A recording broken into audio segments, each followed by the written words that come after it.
Welcome back. For more on our top stories and others, please visit our website, channelstv.com and youtube.com/channelsweb. You can also watch us on the go on your mobile device. Log on to m.channelstv.com or download the Channels TV app for Android, iOS and Windows phones from the respective stores. Having the Channels TV and Channels 24 apps will give you access to news and updates. You also have the eyewitness feature, so you too can be part of the news. Just install the app, then tap and swipe to reveal the eyewitness menu. Follow the instructions, share those pictures, videos or news of happenings around you. The Oni of Ife, His Imperial Majesty Obade Ogunwusi Ojaja II, wants the United States of America and other countries of the world to contribute to keeping the unity of Nigeria. The Oni made the appeal when he received the U.S. Ambassador to Nigeria, Mr. Stuart Symington, in his palace in Ile-Ife, the state capital. Obade appealed that Western countries must see the growth of Nigeria as germane for the development of the world. Any Western world or any Western nation to support any division along our tribal lines. We don't want them to come and support one tribal line above the other. And how do they support? By selling arms and ammunition to them. Please, what we want is peace.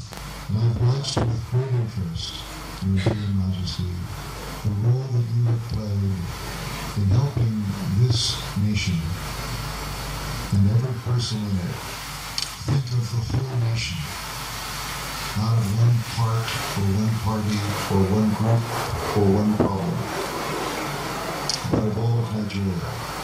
And because I am convinced that this country of yours is as important to the future of the world.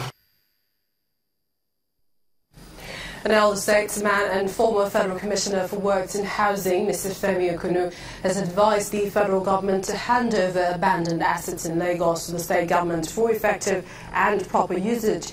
The senior advocate of Nigeria gave the advice while presenting the report of a special committee set up by Governor Kumi Ambode on federal government assets in the state.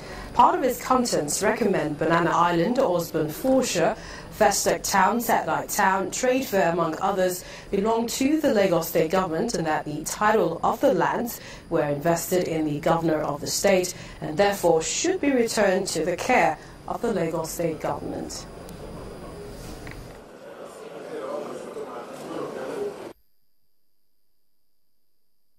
Federal government's land, title to any land, ended with 1978. Any land reclaimed by anybody, title is vested in the governor of that state, like Banana Island. Festac Village, the title to Festac Village, or Festac Town rather, vested in you. FHA is your tenant. And indeed, one of your predecessors issued a CFO to FHA. Mr. Governor, the title to the trade fair site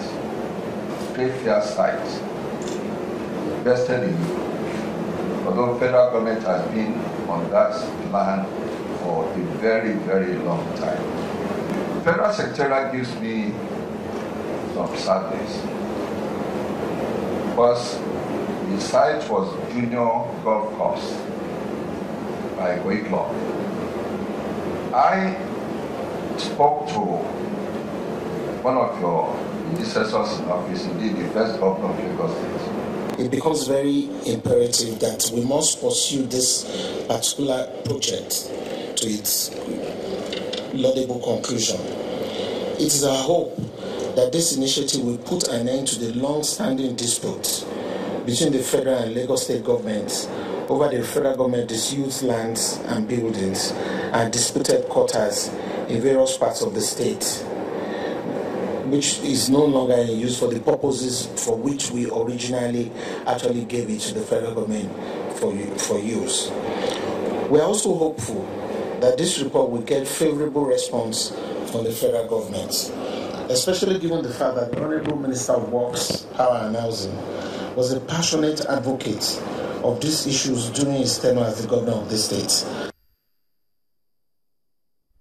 And plans by the federal government to set up skills acquisition centres in all 31 local government areas of Akwa Ibom State are underway. The Minister of Women Affairs and Social Development, Mrs. Aisha Al-Hassan, who disclosed this when she visited Governor Udom Emmanuel in Uyo, says the idea is to train rural women and the less privileged in profitable trades to enhance their economic status. The Minister of Women Affairs and Social Development in Uyo, Akwa Ibom State, to raise public awareness on the right of the girl child and women empowerment. On this visit, there are also plans to set up skill acquisition centres in collaboration with the state government to equip rural women for economic independence. Every Nigerian is under the purview of the federal government to be taken care of. But the federal government does not live in the states.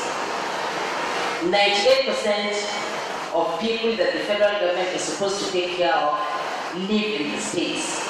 Therefore, there is no way the federal government can succeed without collaborating with the states in the implementation of their programs. No matter how noble, no matter how good their programs are, federal government, we have to collaborate with the states to make the programs effective, efficient, and beneficial to our people. Udom Emmanuel says child rights and empowering women remains a priority for his administration. You see, if you want to build a society, first of all, build a home. And if you want to build a home, build the woman in the home. The woman will build a home and the home will build a society. That's a very simple philosophy. And that's what we're looking at. And it starts from that girl child. We've promulgated a lot of laws trying to. In fact, recently I just commissioned a center where if a little girl is abused anywhere, either rape or any case, I have a lawyer there who is the judge of the High Court. I also have a center for rehabilitation. The minister's visit with top officials of her ministry is expected to give traction to the policies of the federal government on women and child rights in Akwa Ibom State. Meanwhile, the Director General of the Industrial Training Fund, Dr. Joseph Ari, has asked Nigerian youth with entrepreneurial skills in fashion and design to utilize its mobile training workshop to achieve the goal of self-reliance. Dr. Ari says the initiative is aimed at reducing over-dependence on white-collar jobs as well as reduce poverty rate in the country. On his part, the technical assistant to the Vice President on Small and Medium Enterprises says the federal government's vision can only be realized when the nation's youth utilize their skills in generating jobs.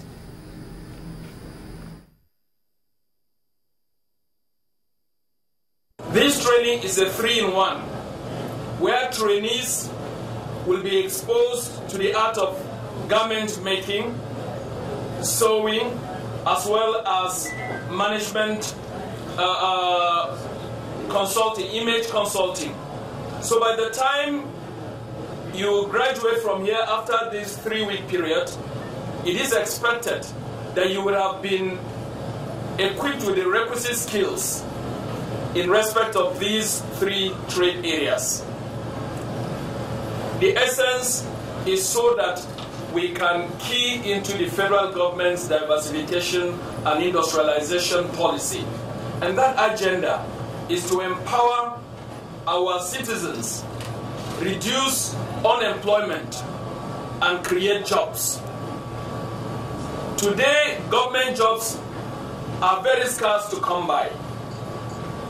And we have seen that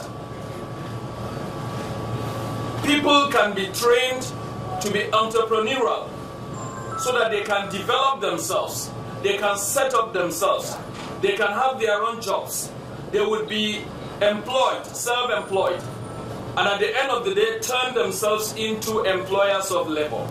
If we can replicate what I've seen today in a number of other cities within this country, honestly speaking, we will not be talking about the issue of a recession or no recession. I'm particularly happy that the ITF has seized the initiative. When news across Nigeria returns, we'll take you to Benue State and its Waste to Wealth project. Do join us again.